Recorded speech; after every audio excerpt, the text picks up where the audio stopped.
കൃതികയ്ക്കുള്ള award അച്ഛൻ ഏറ്റുവാങ്ങുകയാണ്.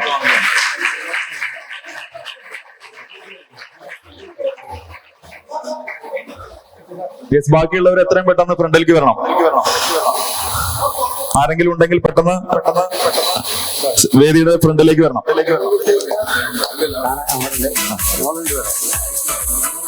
Thank you sir, thanks a lot, lot of thanks. നമ്മുടെ പ്രിയങ്കരനായ തിരുവരങ്ങാടിയിൽ ഉന്നത വിദ്യാഭ്യാസ രംഗത്ത് ഒട്ടനവധി പ്രവർത്തനങ്ങൾക്ക് നേതൃത്വം നൽകിക്കൊണ്ടിരിക്കുന്ന നമ്മുടെ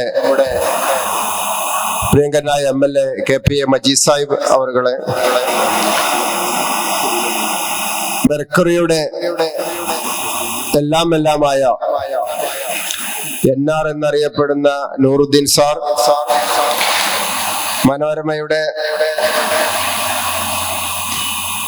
സർക്കുലേഷൻ മാനേജർ റെഞ്ചി തോമസ്, മെർക്കറിയുടെ ബാക്ക് ബോണായ സക്കീർ സാഹിബ്, മറ്റു വേദിയിലും സദസ്സിലുമുള്ള മെർക്കുറിയുടെ കുടുംബാംഗങ്ങളെ, വിദ്യാർത്ഥിനികളെ,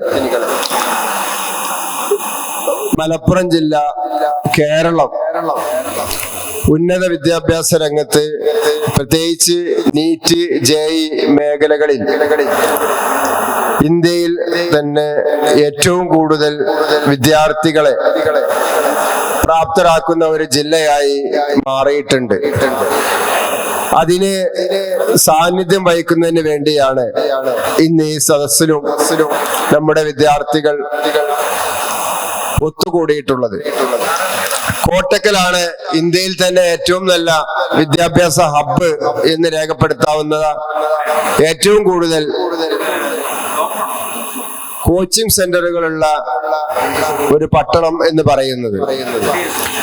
അപ്പൊ ആ പട്ടണത്തില് കേരളത്തിൽ തന്നെ ഏറ്റവും അറിയപ്പെടുന്ന എല്ലാ ഗവൺമെന്റ് മെഡിക്കൽ കോളേജിലും സെൽഫ് ഫിനാൻസ് മെഡിക്കൽ കോളേജിലും അതോടൊപ്പം തന്നെ NIT, IIT, ജഗ്മർ പോലെയുള്ള ഉന്നതമായ വിദ്യാലയങ്ങളിലേക്ക് ഒട്ടനവധി വിദ്യാർത്ഥികളെ സംഭാവന നൽകാൻ സാധിച്ച ഒരു സ്ഥാപനമാണ് ലോറൽ മെർക്കുറി.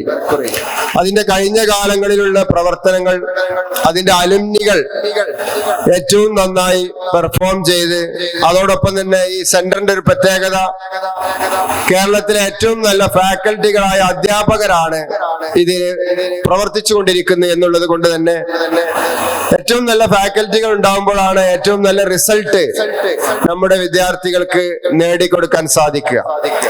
ഇപ്പൊ ഏറ്റവും വലിയ ഒരു സന്തോഷ വാർത്ത എന്ന് പറയുമ്പോ, ഇപ്പൊ മിനിയാന്ന് കേന്ദ്രമന്ത്രിസഭ 12ഓളം പുതിയ ESI മെഡിക്കൽ കോളേജ് ഇന്ത്യയിലെ വിവിധ സംസ്ഥാനങ്ങളിൽ പ്രഖ്യാപിച്ചു കഴിഞ്ഞു. ഇപ്പൊ 1 ലക്ഷത്തോളം സീറ്റാണ് ദേശീയ തലത്തിൽ ഇന്ത്യയിൽ ആകെ മെഡിക്കലിന് സീറ്റ് ഉണ്ടെങ്കിൽ ഈ 12 മെഡിക്കൽ കോളേജും കൂടി വരുന്നതോടുകൂടി അത്രയും സീറ്റുകൾ, അതിന് 25ഓളം ലക്ഷം വിദ്യാർത്ഥികളാണ് ഇന്ത്യയിലെ വിവിധ സംസ്ഥാനങ്ങളിൽ നിന്ന് പരീക്ഷയ്ക്ക് വേണ്ടി തയ്യാറായിക്കൊണ്ടിരിക്കുന്നത്. അപ്പൊ അത്രയും നല്ല ഡിമാൻഡുള്ള ഒരു മേഖല ആയതുകൊണ്ട് തന്നെ നന്നായി പെർഫോം ചെയ്തെങ്കിൽ, നല്ല കോച്ചിങ് സെന്ററിന്റെ കീഴിൽ പ്രാക്ടീസ് ചെയ്തെങ്കിൽ മാത്രമാണ് നമുക്ക് ഈ ഗോൾ സെറ്റ് ഉണ്ടാക്കിയെടുക്കാൻ സാധിക്കുള്ളൂ. അപ്പൊ ഇപ്പോൾ ഇന്റർഗ്രേറ്റഡ് സ്കൂൾ ആയിക്കൊണ്ട് തന്നെ +1 പഠിക്കുമ്പോൾ തന്നെ ഈ മേഖലയിൽ ധാരാളമായി വിദ്യാർത്ഥികൾ അതിന്റെ താല്പര്യം മനസ്സിലാക്കി തന്നെ തിരഞ്ഞെടുക്കുന്നു എന്നുള്ളത് നമ്മുടെ വിജയത്തിന് ഏറ്റവും കൂടുതൽ ഊന്നൽ നൽകുന്ന ഒരു മേഖലയാണ്. അപ്പൊ ഇന്ന് ഏറ്റവും കൂടുതൽ ഡിമാൻഡ് ഉള്ളത് നമുക്കറിയാം ഡോക്ടർമാർക്ക് തന്നെയാണ്. സമൂഹത്തിൽ നല്ല ആദരവും അതോടൊപ്പം തന്നെ നല്ല ബെനിഫിറ്റും അതോടൊപ്പം തന്നെ സർക്കാർ മേഖലയിൽ നന്നായി എല്ലാ മേഖലയിലും നന്നായി പെർഫോം ചെയ്യാൻ പറ്റിയ ഇന്ത്യയിലെ സിവിൽ സർവീസിന്റെ ഒപ്പം തന്നെ കിടപിടിക്കുന്ന ഒരു മേഖലയാണ് ഇന്ന് നീറ്റ് പാസ്സായി ഡോക്ടർമാരാകുന്നത്. അതോടൊപ്പം തന്നെ ഈ പുതിയ AI യുഗത്തില് എഞ്ചിനീയറിംഗിനും അതിൻ്റെതായ പ്രാധാന്യം ഇപ്പൊ ഈ 1-2 വർഷമായി മരുന്നുകൊണ്ടിരിക്കുന്നുണ്ട്. അതും നമ്മുടെ പുതിയ ടെക്നോളജി ബേസിൽ നമ്മുടെ രാജ്യത്ത് മനുഷ്യന്മാരെ കൊണ്ട് ചെയ്യുന്ന ഒട്ടനവധി കാര്യങ്ങൾ യന്ത്രത്തിന്റെ റോബോട്ടിക്കിന്റെയും 3D പ്രിന്ററിന്റെയും വിർച്വൽ റിയാലിറ്റിയുടെ ഒക്കെ ഒരു സാങ്കേതിക സഹായത്തോടു കൂടി ചെയ്യുന്ന ഒരു ലോകത്ത് എഞ്ചിനീയറിംഗ് മേഖലയും പുതിയ ടെക്നോളജി അനുസരിച്ച് വളർന്നു വരുന്നു എന്നുള്ളത് വളരെ പ്രാധാന്യമുള്ള സംഗതിയാണ്. അപ്പൊ നമ്മൾ അവസരങ്ങൾ നോക്കിയാണ് നമ്മൾ കോഴ്സുകളിലേക്ക് തിരഞ്ഞെടുക്കപ്പെടേണ്ടത്. ഇപ്പൊ നീറ്റിന് പഠിക്കുമ്പോൾ തന്നെ എല്ലാവരും ഡോക്ടർ ആയില്ലെങ്കിൽ പോലും ആയുർവേദത്തിലും യുനാനിയിലും അതേപോലെ തന്നെ ഹോമിയോയിലും അങ്ങനെ ഒരുപാട് 10-28ഓളം മേഖലകളിൽ നേരിട്ട് അഡ്മിഷൻ കിട്ടാൻ നമ്മുടെ ഈ എൻട്രൻസ് സംവിധാനം കൊണ്ട് നമുക്ക് സാധിക്കും. അപ്പൊ അതോടൊപ്പം തന്നെ അത്രയും നന്നായിട്ട് ഒരു ഗോൾ സെറ്റ് ചെയ്ത് മുന്നോട്ട് പോകുമ്പോഴാണ് ഇതുപോലുള്ള നല്ല കോച്ചിങ് സെന്ററുകൾ തെരഞ്ഞെടുത്ത് നല്ല സ്ട്രിക്റ്റ് ആയ അധ്യാപകരുടെ നല്ല ശിക്ഷണത്തിൽ വളരുമ്പോഴാണ് നമ്മുടെ വിദ്യാർത്ഥികൾക്ക് ഈ റിസൾട്ട് നേടിയെടുക്കാൻ സാധിക്കുക. അപ്പൊ നമുക്കറിയാം, നമ്മുടെ കേരളത്തിനെ സംബന്ധിച്ചിടത്തോളം, ഇന്ത്യയെ സംബന്ധിച്ചിടത്തോളം ലോകം മുഴുവൻ നോക്കുന്നത് നമ്മുടെ അസംസ്കൃത വസ്തു അല്ലെങ്കിൽ നമ്മുടെ രാജ്യത്തെ എല്ലാവരും സ്നേഹിക്കുന്നതിന്റെ കാരണം ഏറ്റവും കൂടുതൽ യുവാക്കളും അതോടൊപ്പം തന്നെ വിദ്യാർത്ഥികളും ഉള്ള ഒരു രാജ്യം എന്നുള്ള നിലക്കാണ്. ഇപ്പൊ സൗദി അറേബ്യയെ ലോകം അംഗീകരിക്കുന്നത് അല്ലെങ്കിൽ സൗദി അറേബ്യയുടെ ഏറ്റവും വലിയ സാമ്പത്തിക സോഴ്സ് എന്ന് പറയുമ്പോൾ പെട്രോളാണ്, എണ്ണയാണ്. ഖത്തറിന്റെ നോക്കുകയാണെങ്കിൽ പ്രകൃതിവാതകമാണ്. അതോടൊപ്പം തന്നെ UAE ആണെങ്കിൽ എണ്ണയും അതേപോലെ തന്നെ ടൂറിസവുമാണ്. അങ്ങനെ വ്യത്യസ്ത രാജ്യങ്ങൾ അവരുടേതായ സാമ്പത്തിക സ്ഥിതിക്ക് ഏറ്റവും കൂടുതൽ ഊന്നൽ നൽകുന്നത് ആ മേഖലയിലാണെങ്കിൽ ഇന്ത്യയിൽ, കേരളത്തിൽ പ്രത്യേകിച്ച് നമ്മുടെ യുവാക്കളെയും വിദ്യാർത്ഥികളുമാണ് നമ്മുടെ ഏറ്റവും വലിയ സമ്പത്ത്. ഈ അടുത്ത കാലത്ത് കുവൈത്തിൽ നമ്മുടെ പ്രധാനമന്ത്രിക്ക് അവിടുത്തെ ഏറ്റവും വലിയ ഉന്നതമായ ബഹുമതി അവിടുത്തെ രാജ്യം കൊടുത്ത് ആദരിക്കുകയുണ്ടായി. അതിന്റെ കാരണം എന്താന്ന് വെച്ചാൽ നമ്മുടെ രാജ്യത്ത് നിങ്ങളെ പോലെയുള്ള വിദ്യാർത്ഥികളെയും യുവാക്കളെയും ലോകത്തിന് സംഭാവന നൽകുക നമ്മുടെ രാജ്യം ഇന്ത്യയാണ്. അപ്പൊ ഏറ്റവും കൂടുതൽ ജനസംഖ്യയുള്ള രാജ്യം എന്നുള്ള നിലയിൽ നമ്മുടെ രാജ്യത്ത് നിന്നാണ് ലോകത്ത് എവിടെയും പോയി ജോലി ചെയ്യുന്ന, പ്രത്യേകിച്ച് നഴ്സിംഗ് ആണെങ്കിലും ഡോക്ടർ ആണെങ്കിലും മലയാളികൾക്ക് അതിൻ്റെതായ ഒരു പെർഫോമൻസ് വേറെ തന്നെ ഉണ്ട്.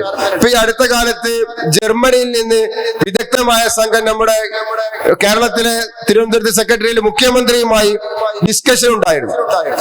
അപ്പൊ അവര് പറഞ്ഞത് ജർമ്മനിയിലുള്ള ഏറ്റവും കൂടുതൽ ഡോക്ടർമാരുടെയും നഴ്സുമാരുടെയും അവസരങ്ങൾ കേരളത്തിൽ നിന്ന് ഞങ്ങൾ ഡയറക്റ്റ് റിക്രൂട്ട് ചെയ്യാൻ വേണ്ടി അവർ മുഖ്യമന്ത്രിയുമായി ധാരണാപത്രത്തിൽ ഒപ്പിടുകയാണ്. അപ്പൊ നമ്മുടെ മലയാളികൾക്ക് അങ്ങനെയും കൂടി ഒരു കഴിവുണ്ട്.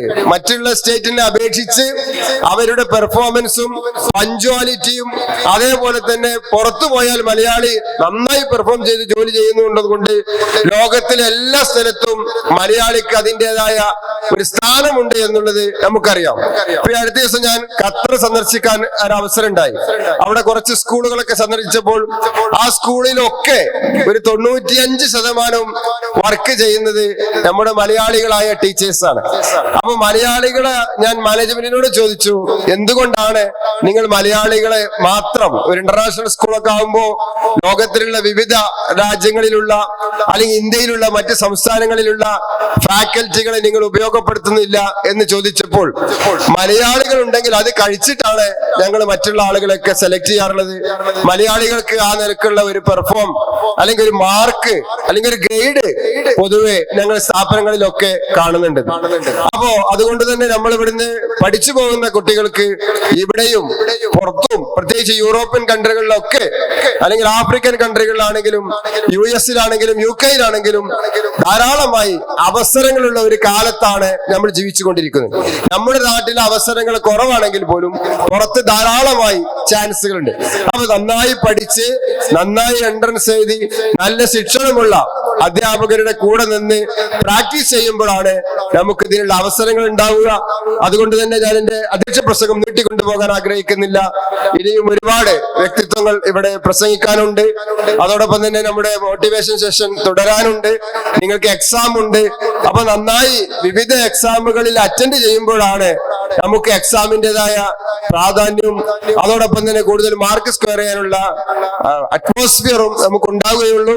അങ്ങനെയുള്ള ഈ സംവിധാനത്തിൽ മെർക്കുറിയുടെ ഈ പരിപാടിക്ക് എല്ലാവിധ ആശംസകളും അതോടൊപ്പം തന്നെ ഇവിടെ പങ്കെടുക്കുന്ന എല്ലാ വിദ്യാർത്ഥികളെയും രക്ഷിതാക്കളെയും പ്രത്യേകമായി അഭിനന്ദിച്ചുകൊണ്ട് ഞാൻ നിർത്തുന്നു. നന്ദി, നമസ്കാരം, ജയ് ഹിന്ദ്.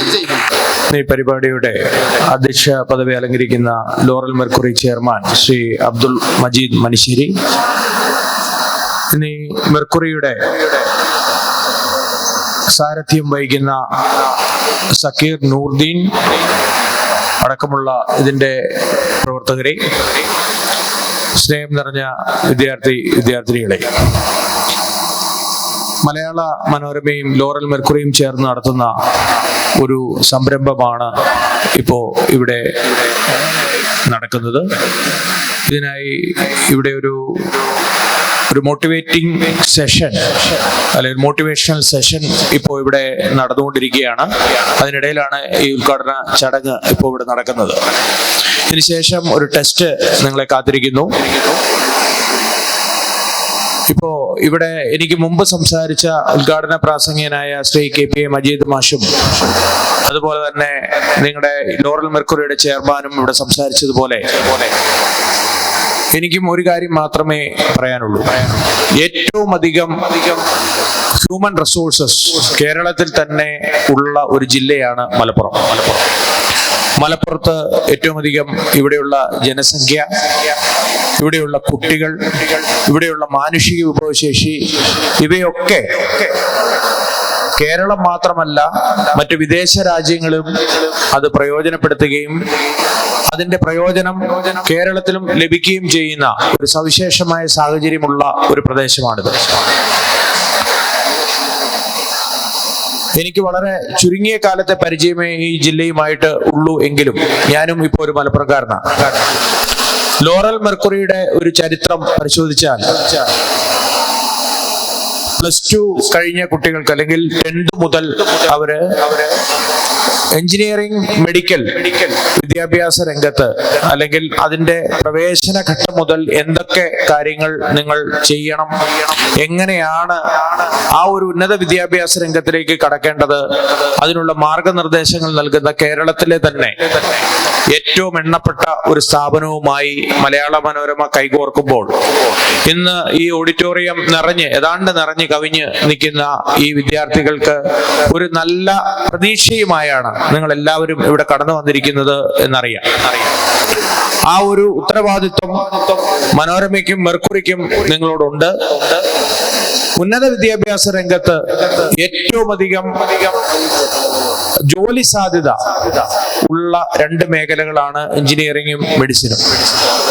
നമ്മൾ പുരാതനമായ അല്ലെങ്കിൽ പ്രാചീനമായ അല്ലെങ്കിൽ ഒരു കൺവെൻഷണൽ മേഖല അല്ലെങ്കിൽ കൺവെൻഷണൽ മെത്തേഡ് എന്ന് പറയുന്ന എഞ്ചിനീയറിംഗ് കഴിഞ്ഞാൽ അല്ലെങ്കിൽ +2 കഴിഞ്ഞാൽ എഞ്ചിനീയറിംഗ് അല്ലെങ്കിൽ മെഡിക്കൽ എന്ന് പറയുമ്പോൾ ആയിരക്കണക്കിന് ജോലി സാധ്യതകൾ മറ്റു മേഖലകളിൽ ഉണ്ടെങ്കിലും ഏറ്റവും അധികം ഡിമാൻഡും ഏറ്റവും അധികം സമൂഹത്തിൽ അക്സെപ്റ്റൻസും കിട്ടുന്ന 2 മേഖലകളാണ് എഞ്ചിനീയറിംഗും മെഡിസിനും. ഈ മേഖലയിൽ ധാരാളം റെക്കോർഡുകളും റിസൾട്ടും ഇവർക്കുണ്ടാക്കാൻ സാധിച്ചിട്ടുണ്ട്. അതുകൊണ്ട് തന്നെയാണ് മനോരമ ഇവരോടൊപ്പം കൈകോർക്കുന്നത്. ഏതായാലും ഇന്ന് ഈ പരിപാടിക്ക് എത്തിച്ചേർന്ന നിങ്ങൾക്ക് എല്ലാവർക്കും എല്ലാ വിജയാശംസകളും. നിങ്ങളുടെ കരിയറിൽ ഒരു പുതിയ വഴിത്താര തുറക്കുവാൻ ഈ സെമിനാറും ഈ ഒരു ക്ലാസും സെഷനും കഴിയട്ടെ എന്നും ആശംസിച്ചുകൊണ്ട് കൂടുതൽ സംസാരിച്ച് നിങ്ങളെ ബോറടിപ്പിക്കുന്നില്ല. എല്ലാവിധ വിജയാശംസകളും നേർന്നുകൊണ്ട് നിർത്തുന്നു. നന്ദി, നമസ്കാരം. സ്വാഗത ഭാഷണം നടത്തിയ Laurel Mercury CEO Nooruddeen sir അവർക്കും അധ്യക്ഷൻ നമ്മുടെ Laurel Mercury chairman Majeed Mannassery അവർക്കും അതോടൊപ്പം തന്നെ നമ്മുടെ ഉദ്ഘാടന ഭാഷണം നടത്തിയിട്ടുള്ള നമ്മുടെ പ്രിയപ്പെട്ട MLA KPA മജീദ് സാഹിബ് അവർക്കും നമ്മളോട് മോട്ടിവേഷണൽ സെഷനിൽ സംബന്ധിച്ചു കൊണ്ടിരിക്കുന്ന നിഷാദ് പട്ടേൽ സാർ അവർക്കും നമ്മുടെ ഈ MTS എക്സാമുമായി സഹകരിക്കുന്ന Malayala Manorama circulation manager Ranjith Thomas sir അവർക്കും അതോടൊപ്പം തന്നെ ഈ വേദിയിൽ ഈ സദസ്സിലിരിക്കുന്ന എല്ലാവർക്കും ഒറ്റ വാക്കിൽ നന്ദി രേഖപ്പെടുത്തിക്കൊണ്ട് ഈ ഉദ്ഘാടന സെഷൻ ഇവിടെ അവസാനിച്ചതായി അറിയിക്കുന്നു. നമ്മുടെ നിഷാദ് പട്ടേൽ സാറിന്റെ മോട്ടിവേഷൻ സെഷൻ തുടരുന്നതിന് വേണ്ടി അദ്ദേഹത്തെയും ക്ഷണിക്കുന്നു. Thank you. ഒരു നല്ല വിദ്യാർത്ഥി സത്യം പറഞ്ഞു കഴിഞ്ഞാൽ എവിടെ നിന്നും ലേണിങ്ങിനുള്ള പോസിബിലിറ്റീസ് കണ്ടെന്ന ആളാണ്. എല്ലാവരോടും എനിക്ക് പറയാനുള്ള ഒറ്റ കാര്യമുള്ളൂ, നിങ്ങൾക്ക് നിങ്ങളുടെ മുമ്പിലുള്ള ടെക്സ്റ്റ് ബുക്കും നോട്ട്ബുക്കും മാത്രമല്ല ചുറ്റുമുള്ള എല്ലാ സ്ഥലത്തു നിന്നും എല്ലാ സാധ്യതകളിൽ നിന്നും നിങ്ങൾ പഠിക്കാൻ കഴിയണം എന്ന് പറയാം. തൊട്ടു മുമ്പ് നടന്ന ഇനാഗുറൽ സെറിമണി എന്ന് പറയുമ്പോൾ അതിനകത്ത് സംസാരിച്ച ആളുകൾ പറഞ്ഞു വെച്ച കുറെ ആശയങ്ങളുണ്ട്. അതെല്ലാം നിങ്ങൾ എത്ര പേര് ഉൾക്കൊണ്ടെന്ന് എനിക്കറിയില്ല. ഉൾക്കൊണ്ട് നിങ്ങളുടെ ചിന്തയിൽ നിങ്ങളുടെ പ്രവൃത്തിയിൽ എത്ര പേര് റിഫ്ലക്ട് ചെയ്യുമെന്ന് എനിക്കറിയില്ല. എന്തായാലും ആ പറഞ്ഞതൊക്കെ അപ്പൊ നമുക്ക് കണ്ടിന്യൂ ചെയ്യാം അല്ലെ? യെസ്, നല്ല ക്ലാപ്പ് അടിച്ച്.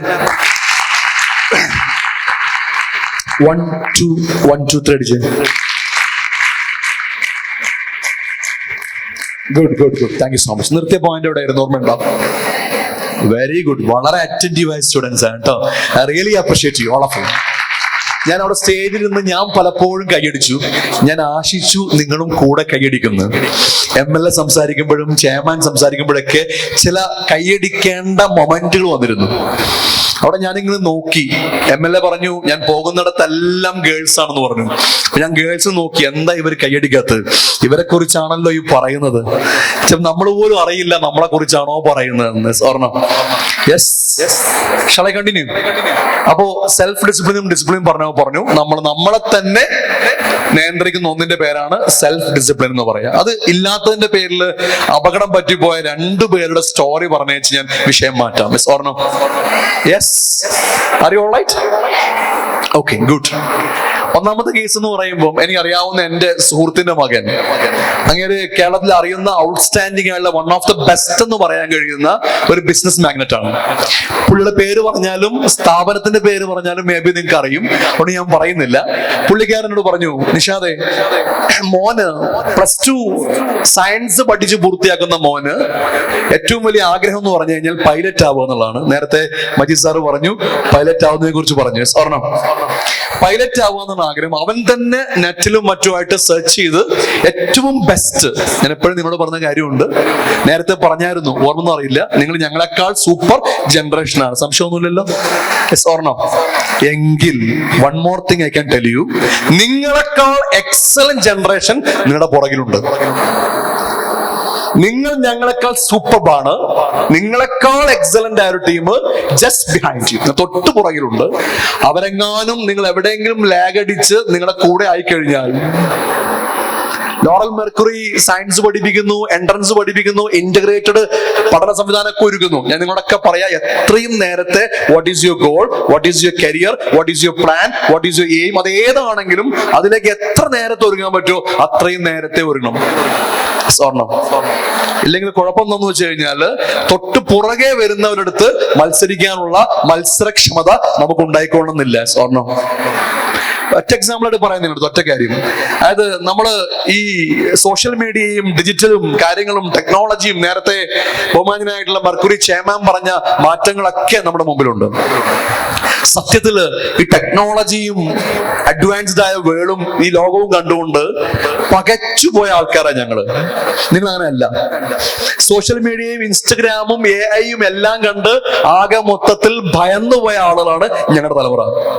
നിങ്ങൾ അങ്ങനെയല്ല. ഒരു എക്സാമ്പിൾ പറയുകയാണെങ്കിൽ, സോഷ്യൽ മീഡിയയും ഡിജിറ്റൽ വേൾഡും ടെക്നോളജിയും ഒക്കെ അതിമനോഹരമായ ഒരു സ്വിമ്മിംഗ് പൂളിനോട് നമ്മൾ ഉപമിക്കുകയാണെങ്കിൽ, അല്ലെങ്കിൽ നല്ല മനോഹരമായ പൂളല്ല, മനോഹരമായ ഒരു കുളം, ആഴമുള്ള വളരെ മനോഹരമായ നീല നിറമുള്ള മത്സ്യങ്ങളും എല്ലാം അടങ്ങിയ മനോഹരമായ കുളം.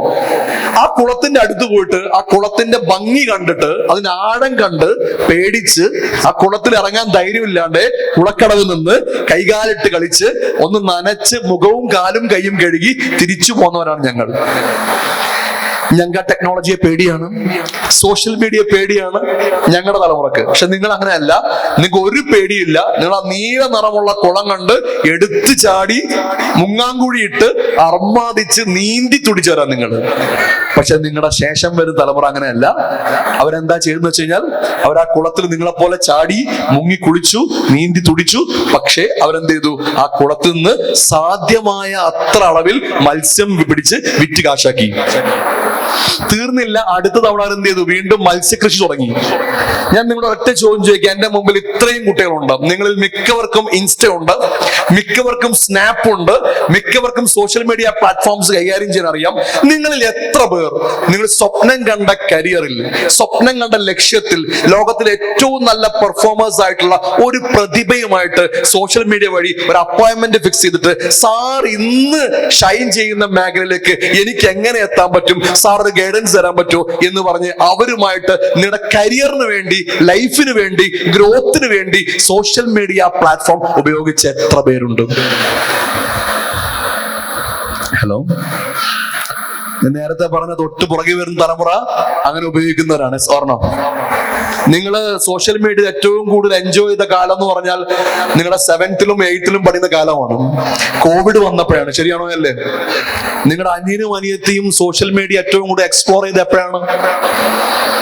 അവർ 1ലോ 2ലോ പഠിക്കുമ്പോഴാണ്. അത് ഞാൻ പറഞ്ഞത്, നിങ്ങളെക്കാൾ സൂപ്പറാണ് പുറകെ വരുന്ന ജനറേഷൻ. ഓർണം, 1 വയസ്സ് പ്രായമുള്ള 1.5 വയസ്സ് പ്രായമുള്ള കുഞ്ഞിന് നമ്മള് അമ്മമാര് ഊണ് കൊടുക്കുമ്പോ അതിന് ഊണ് കഴിക്കാൻ വേണ്ടി പല അമ്മമാരും ഫോണിൽ കോമിക്സോ കാർട്ടൂണോ വെച്ചു കൊടുക്കും. അപ്പൊ ഈ യൂട്യൂബിനകത്ത് പരസ്യം വരും. പരസ്യം വന്നാൽ എന്ത് വരും? സ്കിപ്പ് വരും. 1 2 3 പൊറോട്ട എണ്ണും. 1.5 വയസ്സുള്ള നമ്പർ അറിയാത്ത, അക്കങ്ങൾ അറിയാത്ത, 1 2 3 അറിയാത്ത കുട്ടി നോക്കി നിൽക്കും. ആ റിവേഴ്സ് കൗണ്ട് 5 4 3 2 1 ആവുമ്പോഴേക്ക് ഒരൊറ്റ കുത്താം. അവന് ഡിജിറ്റ്സ് അറിയില്ല, പക്ഷെ എന്തുണ്ട്? ഡിജിറ്റൽ ലിറ്ററസി ഉണ്ട്. അവന്റെ കൂടെയാണ് ഇനി നിങ്ങൾ മത്സരിക്കേണ്ടത്. എവിടെയെങ്കിലും 2 3 കൊല്ലം ലാഗ് ചെയ്താൽ തൊട്ട് പുറകിൽ വരാൻ പോകുന്നത് അത്തരം ഒരു ടീമാണ്. സ്വർണം യെസ് കൊടുത്ത് പറഞ്ഞു മാത്രമേ ഉള്ളൂ. നല്ല മത്സരമാണ്, നല്ല സാധ്യതയുമാണ്. നല്ല മത്സരമാണ്, നല്ല സാധ്യതയുമാണ്. ചുറ്റുമുള്ള ലോകം അത്രമേൽ നമ്മളെ മോട്ടിവേറ്റ് ചെയ്യുന്നുണ്ട്. ദുബൈയിലെ മർഡിഫില് സ്കൂളിൽ പോയ സമയത്ത് പാരന്റ്സിന് ക്ലാസ് കൊടുക്കാൻ വേണ്ടി ഞാൻ നേരത്തെ സ്കൂൾ എത്തിയ സമയത്ത് പ്രിൻസിപ്പൾ പറഞ്ഞു, ഒരു പ്രവാസി സുഹൃത്ത് എന്നെ അല്പം നേരത്തെ ഡ്രോപ്പ് ചെയ്താണ്. സാർ 1.5 മണിക്കൂർ നേരത്തെയാണ്, പാരന്റ്സ് വരണമെങ്കിൽ ഇനി 1.5 മണിക്കൂർ എടുക്കും. സാർ ഒരു കാര്യം ചെയ്യൂ, നന്നതുകൊണ്ട് സ്റ്റുഡൻസുമായിട്ടൊന്ന് ഇന്ററാക്ട് ചെയ്യാന്ന് പറഞ്ഞു. എന്നെ നേരെ കൊണ്ടുപോയത് 6th ലേക്കാണ്, 6ാം ക്ലാസ്സിലേക്ക്. 6ലെ മിടുക്കരായിട്ടുള്ള പിള്ളേര്. നേരത്തെ നമ്മളോട് ചേമൻ പറഞ്ഞില്ലേ, ഗൾഫിലെ രാജ്യത്തിലെ കാര്യം പറഞ്ഞില്ലേ, ക്ലാസ് മുറിയിൽ അധികം പിള്ളേരൊന്നുമില്ല, വളരെ ലിമിറ്റഡ് ആയിട്ട് ടീച്ചേഴ്സിന് മോണിറ്റർ ചെയ്യാൻ പറ്റുന്ന, പേഴ്സണൽ അറ്റൻഷൻ കൊടുക്കാൻ പറ്റുന്ന കുട്ടികൾ. ഞാൻ ആ ക്ലാസ്സിൽ കയറിയിരുന്ന് അവരുടെ വർത്തമാനമൊക്കെ പറഞ്ഞപ്പോൾ അതിലൊരു പെൺകുട്ടി എഴുന്നേറ്റ് ചോദിച്ചു, sir I have A question. നല്ല മനോഹരമായ ഇംഗ്ലീഷിൽ അടിപൊളിയായിട്ട് അവൾ പറഞ്ഞു. 6ലെ കുട്ടിയാണ്. Sir I have A doubt, confusion. എന്താന്ന് ചോദിച്ചു. ഫ്യൂച്ചറിൽ, ഭാവിയിൽ ഞാൻ കാമാറ്റ് എടുക്കണോ, യുകാമാറ്റ് എടുക്കണോ, പ്ലാമ്പ് എടുക്കണോ, USMLE എടുക്കണോ? എന്റെ ഭാഗ്യത്തിന് ഈ ചോദിച്ച സാധനങ്ങൾ എനിക്ക് അറിയായിരുന്നു, ഇല്ലെങ്കിൽ എന്റെ കഥ തീരുമായിരുന്നു. ഞാൻ അവൾക്ക് ഉത്തരം കൊടുത്തു. അവൾ ചോദിച്ചത് ഫ്യൂച്ചറിൽ മെഡിക്കൽ എഞ്ചിനീയറിംഗ് ലൈസൻഷിയേറ്റ് എക്സാമിനേഷൻ ആയ UK-യുടെയും കാനഡയുടെയും അമേരിക്കയുടെ ഒക്കെ ഞാൻ എഞ്ചിനീയർ ആയിട്ട്, ഡോക്ടറായിട്ട് അമേരിക്കയിൽ പ്രാക്ടീസ് ചെയ്യണോ, UK-യിൽ പ്രാക്ടീസ് ചെയ്യണോ, ന്യൂസിലൻഡിൽ പ്രാക്ടീസ് ചെയ്യണോ, എവിടെയാണ് ഞാൻ പ്രാക്ടീസ് ചെയ്യേണ്ടതെന്നാണ് അവളുടെ ചോദ്യം. ഹലോ, ഇവിടെ അല്ലേ? സ്വർണം 6ലെ കുട്ടിയാണ്.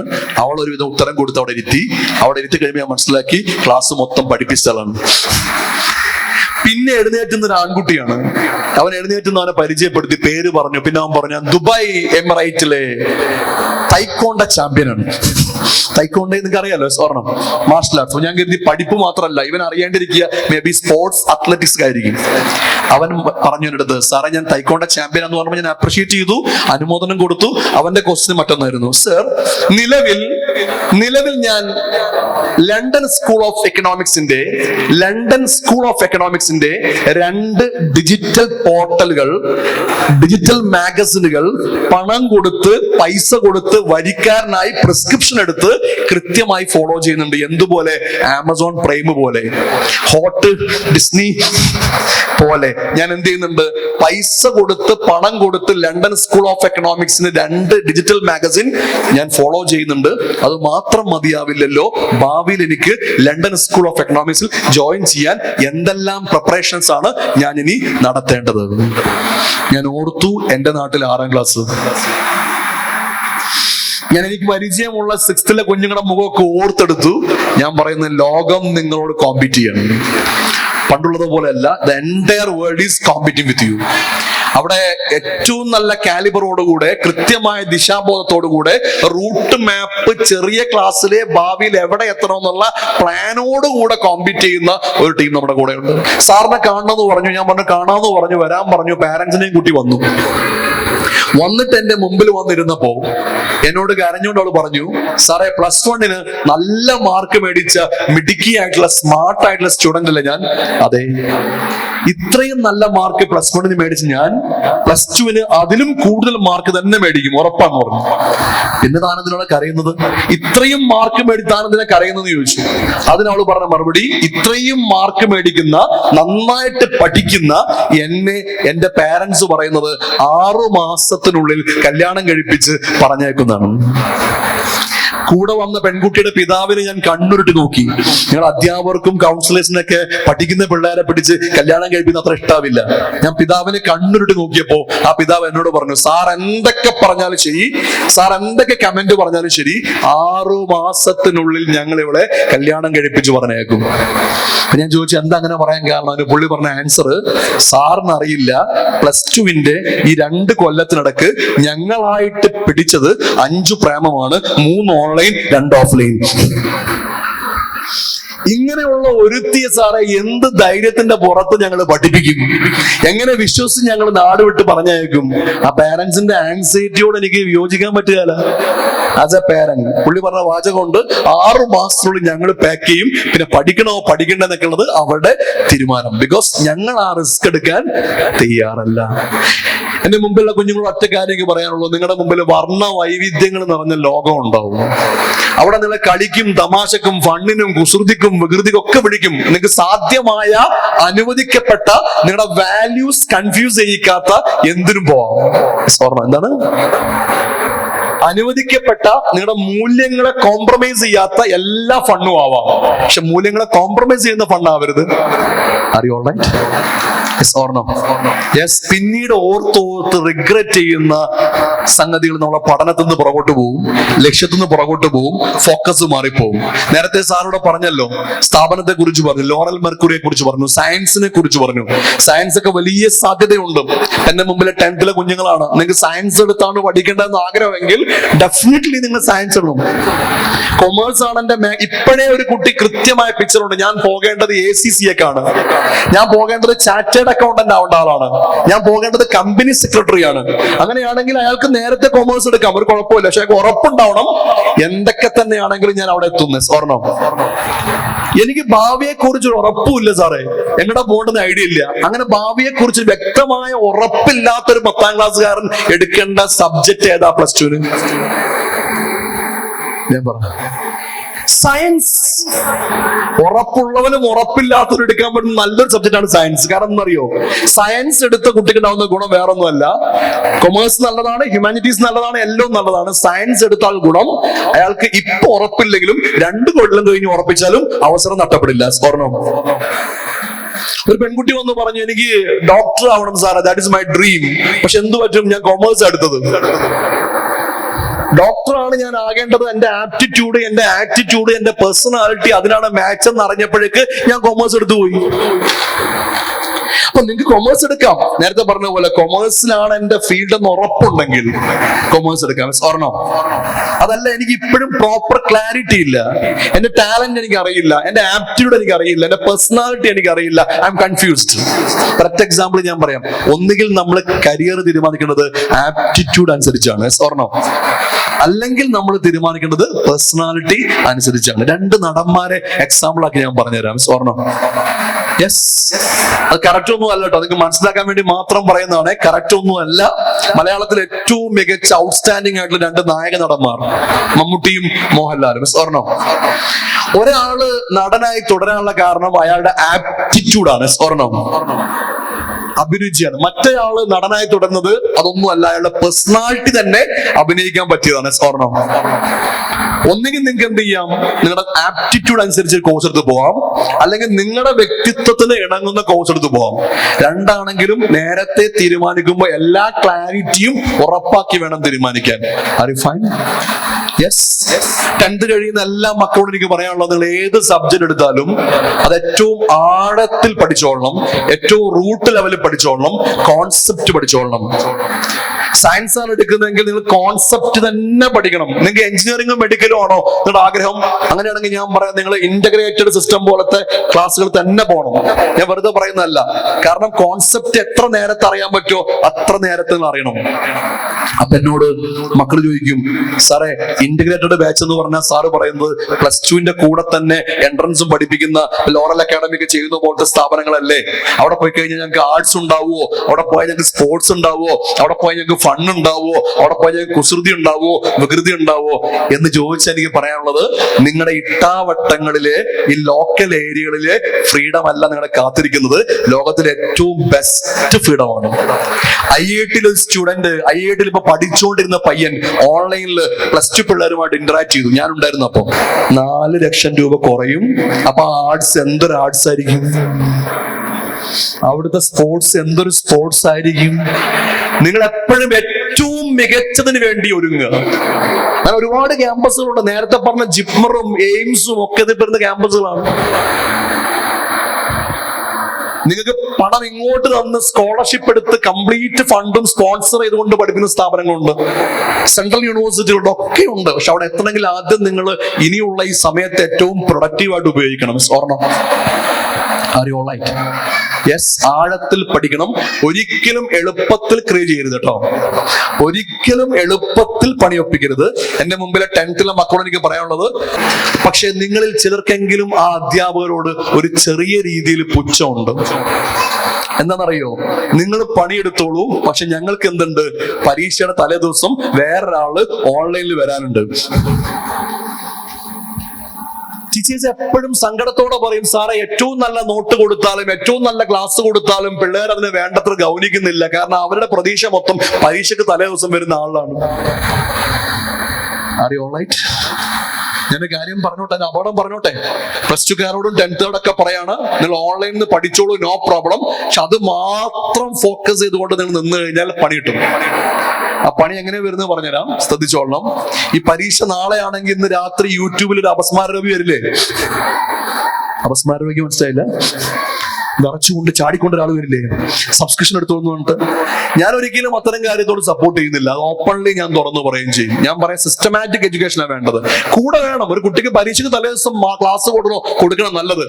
പക്ഷെ ഒരു കുട്ടിയുടെ ഫൗണ്ടേഷൻ രൂപപ്പെടുത്തണം. ഓർണം, ഇത് പറയാൻ കാരണം എന്താണെന്നറിയോ? ബാംഗ്ലൂരിന്റെയും മൈസൂരിന്റെയും ഇടക്ക് ഇപ്പോഴത്തെ പുതിയ എക്സ്പ്രസ് വേയിൽ നിന്ന് വെറും 18 കിലോമീറ്റർ മാറിയിട്ട് ഒരു ക്യാമ്പസിൽ ഞാൻ ക്ലാസ് കൊടുക്കാൻ പോയി. അവിടെ എഞ്ചിനീയറിംഗ് ഉണ്ട്, മെഡിക്കൽ ഉണ്ട്, പാരാമെഡിക്കൽ ഉണ്ട്, പല കോഴ്സുകളുണ്ട്, മാനേജ്മെന്റ് ഒക്കെയുള്ള വലിയൊരു ക്യാമ്പസ്. ആ ക്യാമ്പസിൽ ക്ലാസ് കൊടുക്കാൻ പോയപ്പോൾ അവിടുത്തെ ഫാക്കൽറ്റി എന്നോട് പറഞ്ഞ വാചകമുണ്ട്. ഞാൻ പറഞ്ഞോട്ടെ മക്കളുടെ അടുത്ത്, സാറേ ഇവിടെ പഠിക്കുന്ന കുട്ടികളിൽ പലരും തന്നെ ക്ലാസ് കട്ട് ചെയ്ത് ക്ലബില്, ബാറില്, പബ്ബില്, ചില കുട്ടികൾ സ്വന്തം ശരീരം പോലും വിൽക്കുന്ന രീതിയിൽ സെക്സ് റാക്കറ്റുമായിട്ട് കൈകോർത്തുകൊണ്ട് വരെ പ്രവർത്തിക്കുന്നുണ്ട്. അതിൽ കൂടുതലും മലയാളികളാണെന്ന് പറഞ്ഞപ്പോ ക്ലാസ്സിൽ ഞാനിത് മക്കളോട് തുറന്ന് സംസാരിച്ചപ്പോ കുട്ടികളെല്ലാം കരഞ്ഞുകൊണ്ട് ക്ലാസ്സിനൊടുക്കം വന്ന് കൈപിടിച്ചു പറഞ്ഞു, സാറേ തെറ്റുപറ്റിപ്പോയി, അബദ്ധം സംഭവിച്ചു പോയി. ഞാൻ ചോദിച്ചു, മക്കളെ എങ്ങനെയാണ് നിങ്ങൾ ഈ ട്രാപ്പിൽ പോയി വീണത്? എന്നോട് അവർ പറഞ്ഞ വാചകം, സാറേ നഴ്സിംഗ് പഠിക്കാമെന്നും ഫാർമസി പഠിക്കാമെന്നും ഫാം ഡി പഠിക്കാമെന്നും ACCA പഠിക്കുക, അതൊക്കെ ഞങ്ങളാണ് പാരന്റ്സിനോട് പറഞ്ഞത്. നഴ്സിംഗ് ആണ് എടുക്കേണ്ടതെന്ന് പറഞ്ഞത് ഞങ്ങളാണ്, ഫാർമസിയാണ് വേണ്ടതെന്ന് പറഞ്ഞത് ഞങ്ങളാണ്, ഈ കോളേജിലാണ് പോണ്ടെന്ന് പറഞ്ഞത് ഞങ്ങളാണ്. സാർ ഞങ്ങൾക്ക് എങ്ങനെ അബദ്ധം പറ്റിയെന്നറിയോ? +2-ന്റെ റിസൾട്ട് വന്നപ്പോ ഞങ്ങൾ നോക്കി എന്റെ മാർക്ക് എങ്ങനെയുണ്ടെന്ന്. ഫിസിക്സിൽ B ആണ്, കെമിസ്ട്രിയിൽ A ഉണ്ട്, ബയോളജിയിലും A ഉണ്ട്, ബാക്കിയെല്ലാം പുറകിലാണ്. അപ്പൊ കെമിസ്ട്രിക്ക് A ഉണ്ട്, ബയോളജിക്ക് A ഉണ്ട്. അങ്ങനെയാണെങ്കിൽ എനിക്ക് പോകാൻ പറ്റുന്ന കോഴ്സ് B.Pharm. ഞാൻ അറിയാവുന്ന ആൾക്കാർ ഡിസ്കസ് ചെയ്തു. അവർ പറഞ്ഞു, നിനക്ക് മാർക്കുള്ളത് കെമിസ്ട്രിക്കാണ്, മാർക്കുള്ളത് ബയോളജിക്കാണ്, നിനക്ക് എടുക്കാൻ പറ്റുന്ന കോഴ്സ് B.Pharm ആണ്. ഞാൻ B.Pharm എടുത്തു, ഫാം ഡി എടുത്തു, ലക്ഷങ്ങൾ ഡൊണേഷൻ കെട്ടി ക്ലാസ് മുറി പോയിരുന്നു. ക്ലാസ് മുറി പോയിരുന്നപ്പോഴാണ് സാറേ ഫാക്കൽറ്റീസ് വന്നിട്ട് B.Pharm-ന്റെ അടിത്തറ മൊത്തം കെമിസ്ട്രിയാണ്. ഓർണം, കെമിസ്ട്രിയുടെ കൃത്യമായ ആഴമുള്ള ചാപ്റ്റേഴ്സ് +2-ന്റെ ബേസ് മുതൽ അങ്ങോട്ടുള്ളതും അങ്ങോട്ട് പഠിപ്പിക്കാൻ തുടങ്ങിയപ്പോ ഞാൻ വെട്ടി വേർക്കാൻ തുടങ്ങി. കാരണം ഞാൻ 10th പഠിക്കുമ്പോ +2 പഠിക്കുമ്പോ ഈ ക്ലാസ് ടീച്ചേഴ്സ് ട്യൂഷൻ പഠിപ്പിക്കുമ്പോൾ എടുത്തപ്പോഴും ക്ലാസ് മുറിയിൽ എടുത്തപ്പോഴും ഞാൻ അവഗണിക്കുകയായിരുന്നു. കാരണം എനിക്ക് വിശ്വാസം ആരായിരുന്നു? പിന്നെ സാറേ എനിക്ക് എങ്ങനെ എ കിട്ടി? ആ എ കിട്ടാനുള്ള കാരണം പരീക്ഷയ്ക്ക് തലേദിവസം വരുന്ന ആള് പരീക്ഷയ്ക്ക് വരുമെന്ന് ഉറപ്പുള്ള കുറെ എളുപ്പ വഴികളും ഷോർട്ടും മാത്രം പറഞ്ഞു തന്നു. അത് മാത്രം ഞാൻ ഡെപ്ത് ഇല്ലാതെ, കോൺസെപ്റ്റ് ഇല്ലാതെ, ആഴമില്ലാതെ, സബ്ജക്ട് നോളജ് ഇല്ലാണ്ട് പഠിച്ചു. എങ്ങനെയൊക്കെ പരീക്ഷ എഴുതി എനിക്ക് എന്ത് കിട്ടി? എ കിട്ടി. സ്വർണം. പക്ഷെ ഇവിടെ സംഭവിച്ചത് ക്ലാസ് മുറിയിൽ മുന്നോട്ട് പോകാൻ കഴിയുന്നില്ല. ഞാൻ ആകെ കൺഫ്യൂസ്ഡ് ആയി, ബോറടി തുടങ്ങി, പ്രയാസമായി, ടെൻഷനായി, മറ്റൊരു വഴിയില്ല. ഫ്രണ്ട്സ് പറഞ്ഞു ഇതുപോലത്തെ സമാന മനസ്സുകളുടെ കൂട്ടായ്മ ഉണ്ടായി എന്നെ പോലത്തെ ആൾക്കാരുടെ. അവർ പറഞ്ഞു കറങ്ങാൻ പോവാം, ക്ലബിൽ പോവാം, മാളിൽ പോവാം, ട്രിപ്പ് പോവാം. അപ്പൊ ഫ്രണ്ട്സ് ഇങ്ങോട്ട് ചോദിച്ചു. ഞാൻ ചോദിച്ചു എനിക്ക് ആകെ വീട്ടിൽ നിന്ന് തരുന്നത് 1000-2000 രൂപ പോക്കറ്റ് മണിയാണ്. അതുകൊണ്ട് ഈ പറഞ്ഞ പബ്ബിലും ക്ലബിലും ട്രിപ്പ് ഒന്നും പോകാൻ തികയത്തില്ലല്ലോ. ഉടനെ സീനിയേഴ്സ് ഗേൾസ് പറഞ്ഞു സോപ്പിട്ട് കഴുകിയാൽ പോകാത്ത ഒരഴുക്കുമില്ല, പണമുണ്ടാക്കാനുള്ള എളുപ്പവഴി ഞങ്ങൾ പറഞ്ഞുതരാം. ഹലോ, പാരന്റ്സും മക്കളും ഇരിക്കുക. ഇത് അത്ര ഓപ്പൺ ആയിട്ട് പറയാൻ കാരണം വേറെ ഒന്നും കൊണ്ടല്ല. പരീക്ഷയ്ക്ക് തലേ ദിവസം യൂട്യൂബിൽ വന്ന് വ്യൂവർഷിപ്പ് ഉണ്ടാക്കുക മാത്രം ചെയ്യുന്ന, ക്വസ്റ്റ്യൻ പേപ്പർ വരെ ചോർത്തി ഹാഫ് ഇയർലി പരീക്ഷയ്ക്ക് തരുന്ന ആൾക്കാരെ വിശ്വസിച്ചുകൊണ്ട് നിങ്ങൾ പരീക്ഷയ്ക്ക് തലേ ദിവസം വന്ന് യൂട്യൂബിൽ വന്ന് പറയുന്ന ആളുകളെ നോക്കിക്കൊണ്ട് മക്കൾ പഠിക്കരുത്. കോൺസെപ്റ്റ് ഉണ്ടാവില്ല, സബ്ജക്റ്റ് ഉണ്ടാവില്ല. നിങ്ങൾ പഠിക്കുന്നുണ്ടെങ്കിൽ നേരത്തെ കാലേ കൂട്ടി പ്ലാൻ ചെയ്ത് ഏറ്റവും സിസ്റ്റമാറ്റിക് ആയിട്ട് സബ്ജക്റ്റ് ഇൻഡെപ്തിൽ പഠിപ്പിക്കുന്ന സെന്റേഴ്സിൽ പോയിട്ട് പഠിക്കണം. ഓർണോ? ഇതിന്റെ അപകടത്തിന്റെ ഒരു ആഴം പറഞ്ഞെന്ന് മാത്രമേ ഉള്ളൂ. Are you okay? Are you fine? Yes, clear? നിങ്ങൾക്ക് എളുപ്പമാണ്. നിങ്ങൾക്ക് A+ കിട്ടും. സബ്ജക്ട് നോളജ് ഇല്ലാണ്ട് A+ കിട്ടിയാൽ ആ റിസൾട്ട് നോക്കിക്കൊണ്ട് നിങ്ങൾ കോഴ്സ് സെലക്ട് ചെയ്ത് കഴിഞ്ഞാൽ അവിടെ നിങ്ങൾ വെട്ടി വേർക്കില്ലേ? അതുകൊണ്ട് ഏറ്റവും മികവോടുകൂടി അത് ചെയ്യാൻ ശ്രമിക്കുക. +2 ഞാൻ പറയുന്നത് മെഡിക്കൽ എഞ്ചിനീയറിംഗ് ഒക്കെ ആഗ്രഹമുള്ള കുട്ടികളാണെങ്കിൽ അവർ ഇന്റഗ്രേറ്റർ സിസ്റ്റം തന്നെ ഫോളോ ചെയ്യണം. ഇതിനകത്ത് എത്ര പേര് CBSE-കാരുണ്ട്? CBSE സ്കൂളിൽ വരുന്നവർ, CBSE 10th പഠിക്കുന്നവർ, ഗുഡ്. ബാക്കി സ്റ്റേറ്റ് കൈവക്കിയേ, സ്റ്റേറ്റ് സിലബസ്. സ്റ്റേറ്റുകാരോട് 2 സംഗതി ഓപ്പൺ ആയിട്ട് പറയട്ടെ. ഓർണോ? പറഞ്ഞോട്ടെ.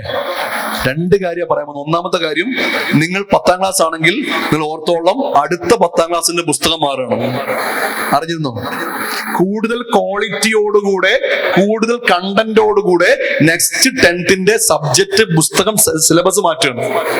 അപ്പൊ ഒരു കാര്യം മനസ്സിലാക്കണം, നിങ്ങൾ എവിടെയെങ്കിലും വഴിമുട്ടിയാൽ അടുത്ത വർഷം നിങ്ങളുടെ കൂടെ റിപ്പീറ്റിനോ റിപ്പീറ്റിനോ വരുന്നവർ നിങ്ങൾ പഠിച്ച സിലബസ് അല്ല, അല്പം കൂടെ ആഴത്തിൽ സിലബസ് പഠിച്ചവരാവും. ഓർണോ? ക്ലിയർ ആയ പറഞ്ഞത്? രണ്ടാമത്തെ, സ്റ്റേറ്റ് സിലബസ് അഭിമാനമാണ്, നമ്മുടെ സ്വന്തമാണ്. ഞാൻ റിയലി ലവ് ഇറ്റ്, നല്ലതാണ്. പക്ഷേ സത്യം തുറന്നു പറയുകയാണെങ്കിൽ CBSE-യുടെ കണ്ടന്റും സ്റ്റേറ്റിന്റെ കണ്ടന്റും വെച്ച് നോക്കിക്കഴിഞ്ഞാൽ കണ്ടന്റ് ലെവലില് സ്റ്റേറ്റ് പുറകിലാണ്. ഞാൻ ഏത് ഡിബേറ്റിനും തയ്യാറാണ്. എന്റെ കുഞ്ഞു പഠിക്കുന്നത് സ്റ്റേറ്റിലാണ്, വേറെ കാര്യം. കാരണം സ്റ്റേറ്റ് പഠിക്കുമ്പോൾ മാത്രം കിട്ടുന്ന കുറെ ഗുണങ്ങൾ ഞാൻ അവിടെ കാണുന്നുണ്ട്. പക്ഷെ CBSE പഠിക്കുമ്പോൾ മാത്രം ലഭിക്കുന്ന ഗുണങ്ങൾ അവിടെയും ഉണ്ട്. അറിയോ? Right? Yes or no? Yes.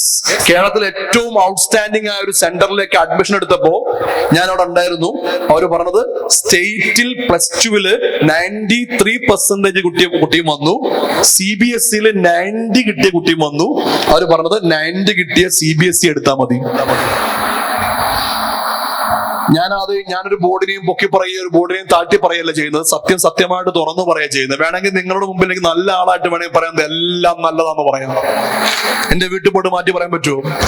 നേരത്തെ ഞാൻ നിങ്ങളോട് പറഞ്ഞത് നിങ്ങൾ എല്ലാവരും കൊമേഴ്സ് എടുത്തോളൂ, സയൻസ് എടുത്തോളൂ, ഹ്യൂമാനിറ്റീസ് എടുത്തോളൂ. സയൻസ് മാത്രം ആവണ്ടെന്ന് ഞാൻ പറഞ്ഞില്ല. ഞാൻ പറഞ്ഞു സാധിക്കുമെങ്കിൽ സയൻസ് എടുക്കണം എന്ന് പറഞ്ഞു. ഓർണോ? കൊമേഴ്സ് നല്ലതാണെന്നും പറഞ്ഞു, ഹ്യൂമാനിറ്റീസ് നല്ലതാണെന്നും പറഞ്ഞു, സാധിക്കുമെങ്കിൽ സയൻസ് എടുക്കണം എന്ന് പറഞ്ഞു. കാരണം എന്റെ വീട്ടിൽ എന്റെ അനിയത്തിയെയും അനിയനെയും താഴെയുള്ള മിക്ക കുട്ടികളെയും ഒരാളൊഴികെ ബാക്കി എല്ലാവരെയും കൊണ്ട് സയൻസ് എടുപ്പിച്ച ഒരു ബ്രദറാ ഞാൻ. എന്നിട്ട് PM ഓഡിറ്റോറിയം വന്നിട്ട് കാപ്പട്ടിയും കാണിക്കാൻ പാടുണ്ടോ? ഓർണോ? ഒരാളെ മാത്രം ഞാൻ കൊമേഴ്സ് എടുപ്പിച്ചോളൂ എന്റെ ഫാമിലിയില്. കാരണം അവന്റെ പാഷൻ കൊമേഴ്സ് ആയതുകൊണ്ട് മാത്രം. ബാക്കിയുള്ളതിൽ പലർക്കും ഐഡിയ ഉണ്ടായിരുന്നില്ല, പലർക്കും പിക്ചർ ഉണ്ടായിരുന്നില്ല, ചിലർക്ക് നല്ല പിക്ചർ ഉണ്ടായിരുന്നു. അതുകൊണ്ട് ഞാൻ പറഞ്ഞ ഒറ്റ കാര്യമേ ഉള്ളൂ, നല്ല കൃത്യതയിൽ വ്യക്തതയിൽ പറയാണ്. നിങ്ങൾ എല്ലാവരും സ്വയം ലൈഫിനെ ഡിസൈൻ ചെയ്യുമ്പോൾ നന്നായിട്ട് ആലോചിക്കുക. But I am doing. ഒന്ന് ക്ലാപ്പ് അടിച്ച്. Are you okay? Are you happy? പരീക്ഷയിലേക്ക് പോവുകയാണ്. ഏറ്റവും മികച്ച മോട്ടിവേഷൻ മറ്റൊന്നുമല്ല. എന്റെ മുമ്പിൽ നിന്ന് എല്ലാ കുട്ടികളും ഞാൻ പറയുന്നു, നിങ്ങളുടെ ഏറ്റവും വലിയ മോട്ടിവേഷൻ നിങ്ങളുടെ കൂടെയുള്ള ആളുകളാണ്. മലയാളത്തില് അറിയപ്പെടുന്ന ഒരു കവിയുണ്ട്. ആ കവിയുടെ പേര് കടമ്മനിട്ട എന്നാണ്. കടമ്മനിട്ടയുടെ കവിതയുണ്ട്, അതിന്റെ പേര് കുറത്തി എന്നാണ്. അതിൽ വരിയുണ്ട്. ആ വരി ഇങ്ങനെയാണ്: നിങ്ങൾ ഓർക്കുക നിങ്ങൾ എങ്ങനെ നിങ്ങളായെന്ന്. നിങ്ങൾ ഓർക്കുക നിങ്ങൾ എങ്ങനെ നിങ്ങളായെന്ന്. അതെനിക്ക് നിങ്ങളോടും പറയാനുള്ളൂ, എല്ലാ സ്റ്റുഡൻസിനോടും പറയാനുള്ളൂ. നമ്മളൊന്നും മാനത്തുനിന്ന് പൊട്ടി വീണവരല്ല. നിങ്ങളുടെ അമ്മയുടെ യൂട്രസ് നിന്ന്, ഉമ്മയുടെ ഗർഭപാത്രത്തിൽ നിന്ന് പുറത്തേക്ക് വരുമ്പോ കൊഴുപ്പുള്ള രക്തവും കൊഴുപ്പും അടങ്ങിയ വേസ്റ്റും അടങ്ങിയ അവസ്ഥയിൽ നിങ്ങൾ വെളിയിലേക്ക് വന്നപ്പോ ആദ്യമായി നിങ്ങളെ ഏറ്റുവാങ്ങിയത് മുത്തശ്ശിയല്ല, മുത്തശ്ശനല്ല, അമ്മയല്ല.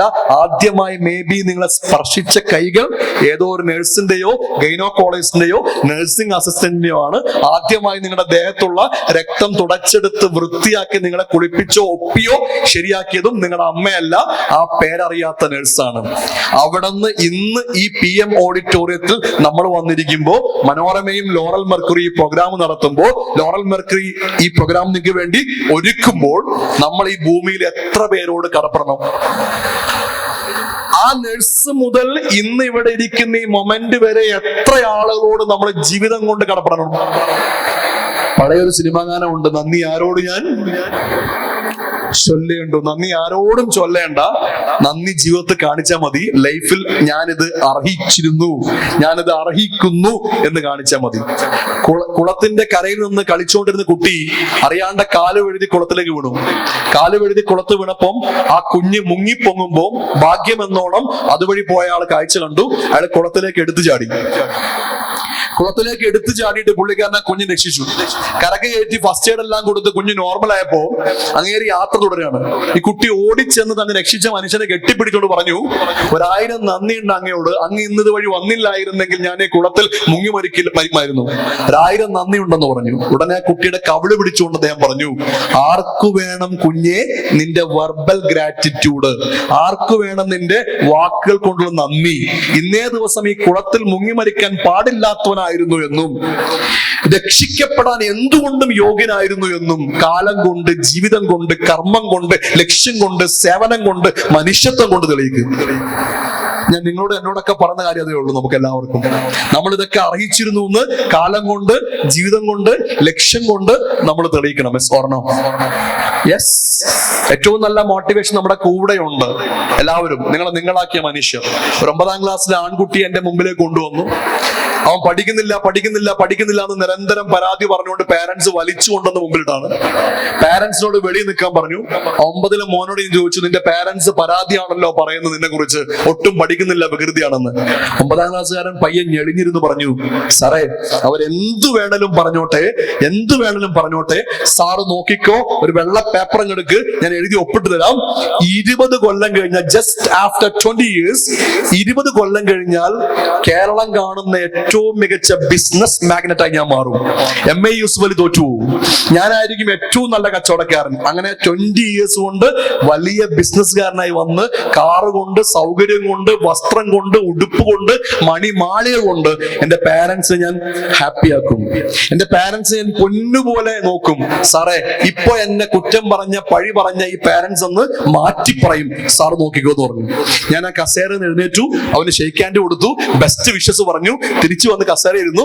എന്നിട്ട് ഞാൻ റിലാക്സ്ഡ് ആയിട്ടൊരു ചോദ്യം ചോദിച്ചു, മിടുക്കൻ, 20 years കൊണ്ട് നീ ഏറ്റവും മികച്ച കച്ചവടക്കാരനാകണം, വെരി ഗുഡ്. പക്ഷെ എന്റെ ചോദ്യം, ഒറ്റ ചോദ്യം, നീ പറഞ്ഞത് 20 കൊല്ലം കഴിഞ്ഞ് സ്വർണം കൊണ്ടും മണിമാളിക കൊണ്ടും നിന്റെ പാരന്റ്സിനെ ഹാപ്പിയാക്കുന്നു പറഞ്ഞു.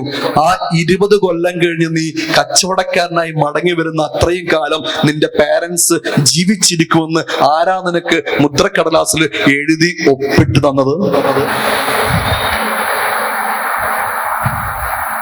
എന്റെ മുമ്പിൽ ഓരോ കുഞ്ഞുങ്ങളോട് ഞാൻ പറയുന്നു, നിങ്ങൾ ചിലരെങ്കിലും കരുതാറുണ്ട്, ഭാവി ഞാൻ അവരെ ഹാപ്പിയാക്കും, ഭാവി ഞാൻ അവരെ പ്രൗഡാക്കും, ഭാവി ഞാൻ സപ്പോർട്ട് ചെയ്യും, ഭാവിയിൽ I will make them happy.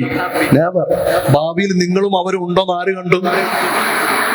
Can you make them happy on today? ഇന്നത്തെ ഈ ദിവസം നിങ്ങൾക്ക് നിങ്ങളുടെ പാരന്റ്സിനെയും ഫ്രണ്ട്സിനെയും കൂട്ടുകാരെയും എല്ലാവരെയും ഹാപ്പിയാക്കോ. നാളെ അല്ല. ഒരു 10ാം ക്ലാസ് പഠിക്കുന്ന +2 പഠിക്കുന്ന കൊച്ചിന് തന്റെ പാരന്റ്സിനെയും ചുറ്റുമുള്ളവരെയും ഹാപ്പി ആക്കാൻ വേണ്ടി ഒന്നും ചെയ്യണ്ട.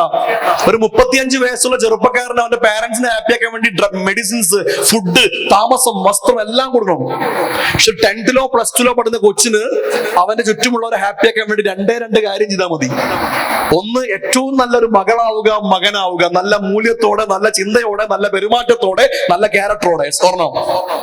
രണ്ടാമത്തെ, ഏറ്റവും നല്ല വിദ്യാർത്ഥിയാവുക. ഇത് രണ്ടും ചെയ്താൽ നിങ്ങൾക്ക് ഇന്നത്തെ ദിവസം നിങ്ങൾക്ക് ചുറ്റുമുള്ളവരെ ഹാപ്പി ആക്കാം. നാളത്തെ ദിവസം നമ്മൾ ഇരു കൂട്ടരും ഉണ്ടെങ്കിൽ അത് ആ സമയത്ത് നമുക്ക് എന്ത് ചെയ്യാം? ഏറ്റവും മികവോടുകൂടെ ഹാപ്പി ആക്കാം. സ്വർണം. അറിയോളായിട്ട് ഇവിടെ ഉണ്ട് എല്ലാവരും. അതിനുവേണ്ടി ഒരുങ്ങുക, ഏറ്റവും ബെസ്റ്റ് കൊടുക്കുക. നമുക്ക് നമ്മളെ വയലാറ് പറഞ്ഞ പോലെ പറയുന്നു, നമുക്ക് നമ്മളേ ഉള്ളൂ. ഏറ്റവും നല്ലത് കൊടുക്കാൻ കഴിയട്ടെ. സമയമില്ലാത്തത് കൊണ്ടും കുറെ സമയം അങ്ങനെ പോയത് കൊണ്ടും ഞാൻ ഒരുപാട് സമയം എടുക്കത്തില്ല, നിർത്താൻ പോവാണ്. ലോറൽ മെർക്കുറി മുന്നോട്ട് വെക്കുന്ന ഒരുപാട് സർവീസുകളുണ്ട്. ഏറ്റവും ബെസ്റ്റ് തന്നെയാണ്. നേരിട്ടും അടുത്തും ദൂരം ഞാൻ മനസ്സിലാക്കിയ ഒരാളാണ്. ഇന്റഗ്രേറ്റഡ് ബാച്ച് എന്ന് ഞാൻ നേരത്തെ പറഞ്ഞു. ആ സമയത്ത് മേ ബി നിങ്ങൾക്ക് സ്കൂളിലെ സന്തോഷങ്ങൾ പോകുമെന്ന് കരുതിയേക്കാം. പക്ഷെ ഒരു കാര്യം ഞാൻ പറയുന്നു, നിങ്ങൾ എൻട്രൻസ് ഫോക്കസ് ചെയ്യുന്ന ഒരു കുട്ടിയാണെങ്കിൽ, മെഡിക്കൽ എഞ്ചിനീയറിംഗ് പഠിക്കാൻ താല്പര്യമുള്ള ഒരു കുട്ടിയാണെങ്കിൽ നിങ്ങൾക്ക് ഏറ്റവും നല്ലത് ഇന്റഗ്രേറ്റർ തന്നെയാണ്. സംശയമില്ല. വേണമെങ്കിൽ എനിക്ക് പറയാം അത് നല്ലതല്ല എന്നൊക്കെ, പക്ഷെ ആക്ച്വലി ഞാൻ പറയും. കാരണം സയൻസ് ഡെപ്തിൽ പഠിച്ചാൽ മാത്രമേ നമുക്ക് എൻട്രൻസ് എഴുതാൻ കഴിയുള്ളൂ. സ്വർണം. അത് പഠിപ്പിക്കുന്ന സൗകര്യത്തെ ഉപയോഗപ്പെടുത്തുക. ഏറ്റവും നന്നായി പഠിക്കുക. നേരത്തെ പറഞ്ഞതുപോലെ നമുക്ക് അവസാന നേരം വിളമ്പുന്ന ആളെ കാത്തിരിക്കരുത്. അവസാന നേരം നമുക്ക് വേണ്ടി സഹായിക്കുന്ന ആളെ കാത്തിരിക്കരുത്. ഒരു ഫോൺ തരാമോ ആരെങ്കിലും? Can I get A phone? ഒരു ഫോൺ തന്നെ, ജസ്റ്റ് കൈ പിടിക്കണം. Smart phone. Very good. All the students, this is a very good thing. ഈ ഫോണ്, ഡിവൈസ്, ടെക്നോളജി വളരെ നല്ലതാണ്. പക്ഷെ ഒരൊറ്റ കാര്യം എനിക്ക് പറയാനുള്ളൂ, ഇത് വളരെ നല്ല സംഗതിയാണ്. ഇത് എല്ലാം ഉണ്ട്. ഇത് ഉപയോഗിക്കാനുള്ള പക്വതയും പാകതയും ഇല്ലെങ്കിൽ നിങ്ങൾ ദയവ് ചെയ്ത് ഇത് ഉപയോഗിക്കരുത്. ഉപയോഗിക്കണമെന്ന് ഞാൻ പറയും, പക്ഷെ കൺട്രോൾ ഇല്ലെങ്കിൽ നിങ്ങൾ ഇത് ഉപയോഗിക്കാൻ പാടില്ല. അതിന് കാരണം വേറെ ഒന്നുമല്ല. മക്കളെ നോക്കി, രണ്ട് കാര്യമാണ്. ഒരൊറ്റ എക്സാമ്പിൾ മാത്രം പറയാൻ നിർത്താം. നല്ല ക്ലാസ്സുകൾ നിങ്ങൾക്ക് നല്ല ഇടങ്ങളിൽ നിന്ന് കിട്ടുകയാണെങ്കിൽ അത് ആക്സസ് ചെയ്യുക.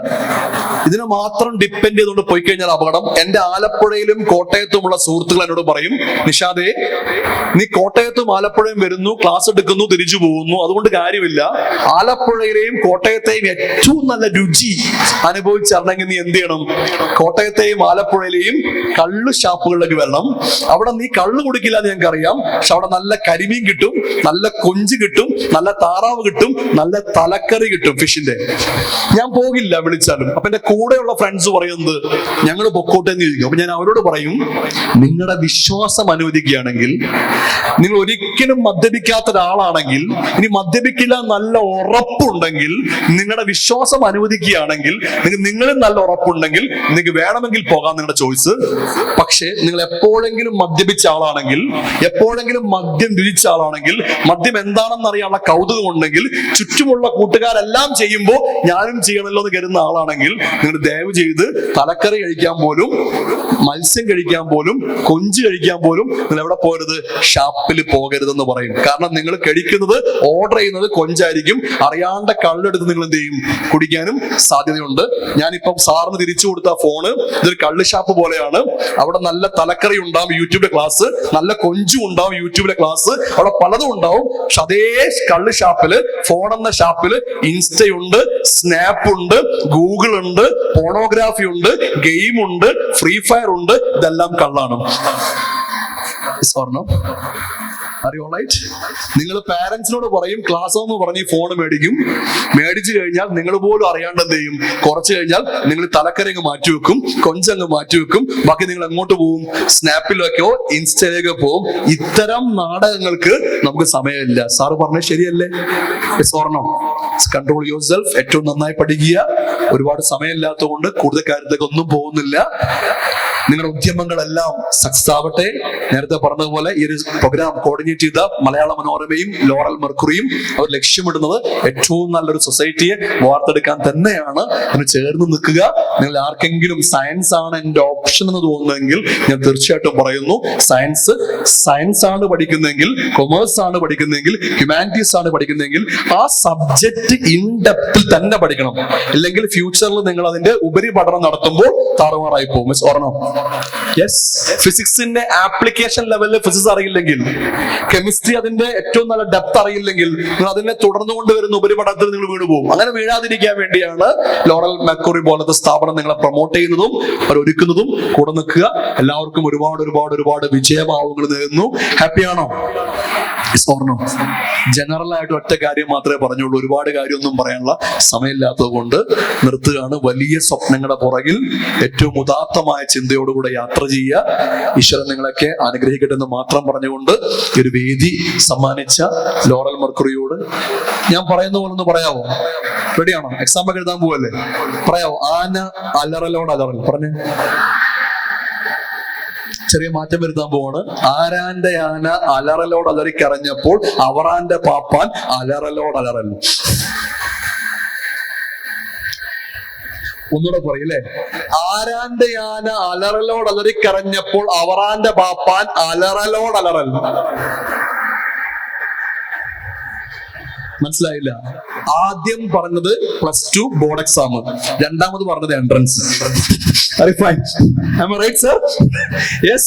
കാരണം മറ്റത് നിങ്ങൾ ചെറിയ കണ്ടന്റ് മാത്രമേ ഉള്ളൂ. അതിന്റെ മുകളിൽ അല്പം കൂടെ കോംപ്ലിക്കേഷൻ തീർത്തുകൊണ്ട് അല്പം കൂടെ ആഴത്തിൽ പുതുമയോടുകൂടെ ഞാൻ പറഞ്ഞപ്പോ അത് പഠിക്കണമെങ്കിൽ കുറച്ചുകൂടെ അറ്റൻറ്റീവ് ആവണം. അറിയാം? ആ അറ്റൻഷനാണ് നിങ്ങൾക്ക് നൂറുദ്ദീൻ സാറും ടീമും തരുന്നത്. അതെടുക്കാം. ഇംഗ്ലീഷ് മലയാളം പറഞ്ഞുകൊണ്ടാണ്. ക്ലാപ്പ് ചെയ്തോളൂ. ക്ലാപ്പ് ചെയ്യും.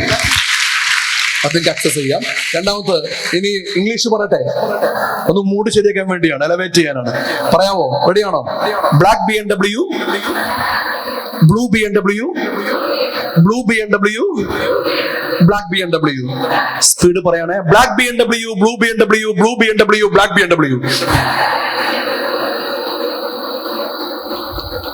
ഇവിടെ അക്ഷരം അറിയാത്ത കുഴപ്പമല്ല, സംഗതി അറിയാത്ത കുഴപ്പമല്ല, മെയ്വഴക്കമില്ലാത്തതിന്റെ കുഴപ്പമാണ്. അതിനാണ് നമുക്ക് പരിശീലനം വേണമെന്ന് പറയുന്നത്. ഓർമ്മ അറിയോളൈറ്റ്? അത് നമുക്ക് പരിശീലനം വേണം, ഉറപ്പായിട്ടും വേണം. പിന്നെ നമ്മുടെ ഏറ്റവും വലിയ പ്രോബ്ലം എന്താണെന്നറിയോ? നമ്മുടെ ഏറ്റവും നല്ല അസറ്റ് നമ്മുടെ അധ്യാപകരാണ്. നേരത്തെ ചെയർമാൻ പറഞ്ഞില്ലേ, ഗൾഫിലെ സ്കൂളിൽ ആരെ വേണം? മലയാളി അധ്യാപകരെ വേണം. പക്ഷേ അധ്യാപകരെ ഇന്റർവ്യൂ ചെയ്യുന്ന ഒരാളാണ് ഞാൻ സയൻസിന് അധ്യാപകർ വെക്കുമ്പോൾ എപ്പോഴും നോക്കുക, അധ്യാപകരുടെ PGയുടെയും ഡിഗ്രിയുടെയും ബിഎഡിന്റെ മാർക്ക് നോക്കാറില്ല, ഡിഗ്രിയുടെയും PGയുടെയും മാർക്കല്ല ഞാൻ നോക്കുക. ഞാൻ അവർക്ക് ആപ്ലിക്കേഷൻ ലെവലില് ഫിസിക്സ് അറിയോ, ആപ്ലിക്കേഷൻ ലെവലില് കെമിസ്ട്രി അറിയോ, ആപ്ലിക്കേഷൻ ലെവലില് മാത്സ് അറിയോ. തിയറി പഠിച്ച് വന്നൊരു അധ്യാപകന് തിയറിയെ പഠിപ്പിക്കാൻ പറ്റുള്ളൂ. അയാൾക്ക് ഒരു മത്സര പരീക്ഷയ്ക്ക് കുഞ്ഞുങ്ങൾ ഒരുക്കാൻ പറ്റുകയില്ല. ഇതൊരു യാഥാർത്ഥ്യമാണ്. ഏത് പൊതുവേദിയിലും തർക്കിക്കാൻ ഞാനുണ്ട്. ഫൈൻ? Yes or no? അതുകൊണ്ട് അത് ഓർത്തു വെക്കുക. R you alright? ഹാപ്പി ആണല്ലോ? മക്കളോടും പാരന്റ്സും ഒറ്റ ചോദ്യം നിർത്തുകയാണ്. ഈ PM ഓഡിറ്റോറിയത്തിലെ ഈ ചെയറിലേക്ക് നിങ്ങളിൽ ആരെങ്കിലും എടുത്തു കൊണ്ടുവന്ന ആരെങ്കിലും ഉണ്ടോ സാറേ? കയ്യില് വാരിയെടുത്ത് കോരിയെടുത്ത് കൊണ്ടുവന്ന ഏതെങ്കിലും കുട്ടിയുണ്ടോ? ഇവിടെ എന്റെ മുമ്പിലേക്ക് പല ആളും ബാഗും തൂക്കിയ വന്നത് അല്ലേ? എത്ര പേര് ബാഗുമായി വന്നിട്ടുണ്ട്? എന്റെ വായിലൊരു മുറിയുണ്ട്, അതുകൊണ്ട് എനിക്ക് സംസാരിക്കുമ്പോൾ പ്രയാസമുണ്ട്. ഇന്ന് ബ്രേക്ക്ഫാസ്റ്റ് കഴിച്ചപ്പോൾ കൂടുതൽ ആസ്വദിച്ചാണ്. ബാഗുമായി വന്നവർ കൈപൊക്കി. ഇതിലാരെങ്കിലും ഇന്ന് PM ഓഡിറ്റോറിയത്തിലേക്ക് യൂറിൻ ബാഗുമായി വന്നവരുണ്ടോ?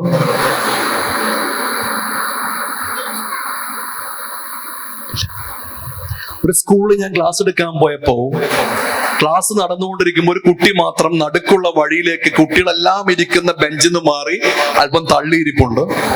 അവനെ നോക്കിയപ്പോൾ അവൻ ഇരിക്കുന്ന വീൽ ചെയറിലായിരുന്നു. ആ വീൽ ചെയറിൽ ഇരിക്കുന്ന മോനെ ഞാൻ എല്ലാ കുഞ്ഞുങ്ങളോടും നോക്കുന്ന പോലെ നോക്കി. ഒട്ടും സിമ്പതി ഇല്ല, നിറഞ്ഞ എമ്പതി മാത്രം. ക്ലാസ്സിന് ഒടുക്കം ഞാൻ ചോദിച്ചു, അഭിപ്രായം പറയാൻ വേണ്ടി ഫ്രണ്ടിലേക്ക് വരാൻ താല്പര്യമുള്ള ആൾക്ക് കൈവക്കാൻ പറഞ്ഞു. എന്റെ വാചകം ഇങ്ങനെയായിരുന്നു: സ്വന്തം ഇഷ്ടപ്രകാരം ഇരിക്കുന്ന ഇരിപ്പിടത്തുനിന്ന് എഴുന്നേറ്റു വന്ന അഭിപ്രായം പറയാൻ തയ്യാറുള്ളവർ കൈവക്കാൻ പറഞ്ഞു. ആദ്യം കൈവക്കിയ ആൾ എന്റെ വാചകം തിരുത്തി കുറിച്ച ആളായിരുന്നു. ഞാൻ പറഞ്ഞത് സ്വന്തമായി എഴുന്നേറ്റ് വരാനാ പറഞ്ഞത്. കൈവക്കിയ ആള് വീൽ ചെയറിലായിരുന്നു. എന്റെ മുമ്പിലേക്ക് ആ ഇലക്ട്രിക് വീൽ ചെയർ ഉരുണ്ടു വന്നു. എന്റെ മുമ്പിൽ വന്ന് നിർത്തി എന്നോട് പറഞ്ഞു, സാർ ഒരു ഫേവർ ചെയ്യാവോ? എന്താണ്? എനിക്ക് മൈക്ക് വെയിറ്റ് ഉള്ള വസ്തു ഒരുപാട് നേരം ഹോൾഡ് ചെയ്യാൻ പറ്റില്ല, അതുകൊണ്ട് സാർ ആ മൈക്കൊന്ന് പിടിച്ചു തരുമോ? Of course. ഞാൻ അവന് വേണ്ടി ആ മൈക്കൊന്ന് കുനിഞ്ഞ് പിടിച്ചു കൊടുത്തപ്പോ അവന്റെ വീൽ ചെയറിന്റെ പുറകിൽ ഞാൻ കണ്ടു തൂങ്ങിക്കിടക്കുന്ന യൂറിൻ ബാഗ്. കാൽഭാഗത്തോളം അവന്റെ യൂറിൻ വന്ന് കളക്ട് ചെയ്ത യൂറിൻ ബാഗ്. അവൻ മൈക്കിലൂടെ സംസാരിച്ചപ്പോ ആദ്യം കൂട്ടുകാരോട് ഒരു ചോദ്യമുണ്ട്. കഴിഞ്ഞ 2 മണിക്കൂർ നേരം നിങ്ങൾ ഇദ്ദേഹത്തിന്റെ ക്ലാസ് തുടർച്ചയായിട്ട് ഇരിപ്പിലിരുന്ന് കേൾക്കുമ്പോൾ മുഷിപ്പ് അനുഭവപ്പെട്ടോ, ബാക്ക് പെയിൻ അനുഭവപ്പെട്ടോ, കഴുത്ത് വേദന അനുഭവപ്പെട്ടോ? കൂട്ടുകാരൊന്നും പറഞ്ഞില്ല. അവന്റെ അടുത്ത വാചകതാണ്, എങ്കിൽ നിങ്ങൾ അറിയണം, ഒരു ദിവസം ഏറെക്കുറെ 8.5 മണിക്കൂർ ഒരേ വീൽ ചെയറിൽ ഇരിപ്പിരിക്കുന്ന എന്നെ കുറിച്ച് എപ്പോഴെങ്കിലും നിങ്ങൾ ഒന്ന് ചിന്തിച്ചിട്ടുണ്ടോ? എന്റെ വീട്ടിൽ നിന്ന് എന്റെ പ്രിയപ്പെട്ട മാതാവ് എന്നെ എടുത്ത് ഇലക്ട്രിക് വീൽ ചെയർ ഇരുത്തിയാൽ വൈകുന്നേരം തിരിച്ചു പോകുന്നത് വരെ 8-9 മണിക്കൂർ ഈ വീൽ ചെയർ തന്നെയാണ്. അവന്റെ അടുത്ത വാചകമാണ്, വൈകുന്നേരം എന്റെ പ്രിയപ്പെട്ട മാതാവ് എന്നെ വീൽ ചെയർന്ന് കോരിയെടുത്ത് ബെഡ് കിടത്തും. അങ്ങനെ ബെഡ് കിടത്തുമ്പോ ശക്തമായ വേദന കൊണ്ട് ഞാൻ അറിയാണ്ട കരച്ചിൽ നിയന്ത്രിക്കാൻ കഴിയാണ്ടാവുമ്പോ കണ്ണിന്ന് കണ്ണുനീര് വന്ന് കവിൾത്തടത്തിലൂടെ ഒഴുകി എന്റെ പ്രിയപ്പെട്ട ഉമ്മയുടെ കൈത്തണ്ടയെ പതിക്കും. കൈത്തണ്ടയെ പതിക്കുമ്പോ ഈ അടുത്ത കാലത്ത് എന്റെ ഉമ്മ എന്നോട് ചോദിച്ച ചോദ്യമുണ്ട്, എന്തിനാ വാവേ, എന്തിനാ മോനെ ഇത്ര ബുദ്ധിമുട്ട് സ്കൂളിൽ പോകുന്നു? അങ്ങനെ ചോദിക്കുന്ന ഒരാളെ ആയിരുന്നില്ല എന്റെ ഉമ്മ. കാരണം എന്റെ ഉമ്മക്ക് മക്കൾ 3 ഞങ്ങൾ 2 ആൺപിള്ളേരും ഒരു പെൺകുട്ടിയും. താഴെയുള്ള അനിയത്തിക്ക് ഒരു തകരാറുമില്ല. പക്ഷെ മൂത്ത ഞങ്ങൾ 2 പേർക്കും ഈ സെയിം ഡിസീസ് ആണ്. അപൂർവങ്ങളിൽ അപൂർവമായ അസുഖമാണ്. ഞങ്ങൾ 2 പേർക്കും ഇതേ അസുഖം. എന്നെക്കാൾ കഷ്ടമായിരുന്നു എന്റെ ബ്രദർ കിടപ്പ് രോഗിയായിരുന്നു. ആ കിടപ്പ് രോഗിയായിരുന്ന എന്റെ ബ്രദറിനെയും എന്നെയും പൊന്നുപോലെ നോക്കുന്നത് ഉമ്മയായിരുന്നു. ഉമ്മയോട് ഡോക്ടർ പറഞ്ഞു, ഒരുപാട് കാലം ഈ മക്കളെ കിട്ടില്ല, കാരണം അമിതമായി പ്രതീക്ഷിച്ചാലോ എന്ന് ഡോക്ടർ പറഞ്ഞതാണ്. പക്ഷെ സർ, ലോകത്തിൽ ആരും നമ്മളിൽ വെച്ച് പുലർത്താത്ത പ്രതീക്ഷ നമ്മളിൽ വെച്ച് പുലർത്തുന്ന 2 വിഭാഗമേ ഭൂമിയിലുള്ളൂ. അവരുടെ പേരാണ് മാതാപിതാക്കളും അധ്യാപകരും. ലോകത്തിൽ ആര് പ്രതീക്ഷ വിട്ടാലും നമ്മൾ ഇനിയും മരണം വരെ, അവരുടെ അവസാന ശ്വാസതാളം വരെ പ്രതീക്ഷയെ സൂക്ഷിക്കുന്ന ആൾക്കാരുടെ പേരാണ് മാതാപിതാക്കൾ. എന്റെ ഉമ്മക്ക് ഭ്രാന്തമായ വിശ്വാസമായിരുന്നു ഞങ്ങൾ തിരിച്ചു വരുമെന്ന്. പക്ഷെ സാർ, എന്റെ ബ്രദറിന്റെ അവസ്ഥ ഓരോ ദിവസവും വഷളായി. അവന് തുടരെ ഫിറ്റ്സ് വരാൻ തുടങ്ങി. കിടപ്പിൽ കിടന്നവന് ഫിറ്റ്സ് വരാൻ തുടങ്ങി. ഡോക്ടേഴ്സ് ഡേഞ്ചർ സോണിലേക്ക് പോവാണെന്ന് പറഞ്ഞു. ആ സമയത്ത് എങ്ങാനും എന്റെ ബ്രദർ മരണപ്പെട്ടാൽ എന്റെ അമ്മയുടെ മനോനില താളം തെറ്റുമെന്ന് കരുതി ഡോക്ടർ ഞാനിരിക്കെ, ഉമ്മയിരിക്കെ, ചേട്ടനിരിക്കെ പറഞ്ഞു, ഈ കുഞ്ഞുങ്ങളിൽ നിങ്ങൾ സ്വപ്നം കാണരുത്. ഇവരെന്തു വേണമെങ്കിലും നഷ്ടപ്പെടാൻ പോകുന്ന, പൊലിഞ്ഞു പോകാൻ പോകുന്ന, ഞെട്ടറ്റ് വീഴാൻ പോകുന്ന പൂക്കളാണ്. ഡോക്ടർ പറഞ്ഞേ കറക്റ്റാ സാറേ. മാസങ്ങൾക്ക് മുമ്പ് എന്റെ ബ്രദർ വേദനയില്ലാത്ത, പെയിനില്ലാത്ത, ഫിറ്റ്സ് ഇല്ലാത്ത ലോകത്തേക്ക് എന്നേക്കുമായി യാത്രയായി. എന്റെ ബ്രദർ മരിച്ചതിന് ശേഷം എന്റെ ഉമ്മ വേറൊരാളാണ്. മുമ്പ് ഒരു ദിവസം പോലും ക്ലാസ് കട്ട് ചെയ്യാൻ സമ്മതിക്കാത്ത ഉമ്മ ഇപ്പൊ എന്നോട് പറയുന്നത് വേദന സഹിച്ച് എന്റെ പൊന്നുമോൻ പോണമെന്നാണ്. അടുത്ത വാചകം അവൻ പറഞ്ഞു, സാറേ, ആരൊക്കെ എന്തൊക്കെ പറഞ്ഞാലും അധ്യാപകർ പറയാറുണ്ട് എന്നും പെയിൻ എടുത്ത് വരണ്ടെന്ന്. ഒരു ദിവസം ഒരു പൊടിക്ക് സാധിക്കുമെങ്കിൽ ഞാൻ ക്ലാസ് കട്ട് ചെയ്യില്ല. അല്പമെങ്കിലും സാധിക്കുമെങ്കിൽ ഞാൻ ഒരു ദിവസം പോലും ക്ലാസ് കട്ട് ചെയ്യില്ല. സ്കൂളിൽ വരും, പഠിക്കും, എവിടെയും പോകും. കാരണം എനിക്കറിയാം ചുറ്റുമുള്ള ലോകം അത്രയും. അടുത്ത വാചകം പറഞ്ഞ് എനിക്ക് ഇപ്പോഴും ഓർമ്മയുണ്ട്. ഇവരോടൊപ്പം ഞാൻ വരാൻ പോകുന്ന 10ാം ക്ലാസ്സിന്റെ പരീക്ഷ മാർച്ചിൽ എഴുതുമോ എന്ന് എനിക്ക് ഒരു ഉറപ്പുമില്ല.